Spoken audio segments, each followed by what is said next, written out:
শুক্রবার বড়সড় দুর্ঘটনা থেকে অল্পেতে রক্ষা পেল বিশালগড় পেট্রোল পাম্প সংলগ্ন 3টি দোকান। জানা যায় এদিন সকালে আগরতলা থেকে উদয়পুরের দিকে যাচ্ছিল একটি 12 চাকার লরি। ঠিক তখন বিশালগড় পেট্রোল পাম্প সংলগ্ন এলাকায় আসতেই 12 চাকার লরিটির সামনের চাকাটি হঠাৎ ফেটে যায়, যার দরুন গাড়িটি নিয়ন্ত্রণ হারিয়ে বিশালগড় পেট্রোল পাম্প সংলগ্ন একটি নর্দমায় পড়ে যায়। ফলে অল্পেতে রক্ষা পায় পেট্রোল পাম্প সংলগ্ন 3টি দোকান।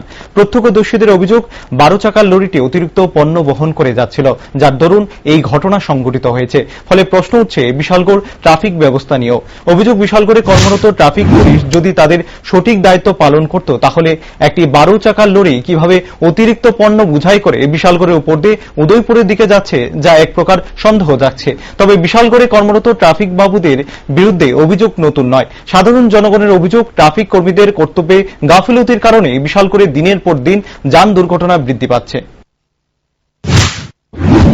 সকালে 8:30টার দিকে আমি যখন দোকানে নেই তখন দেখলাম।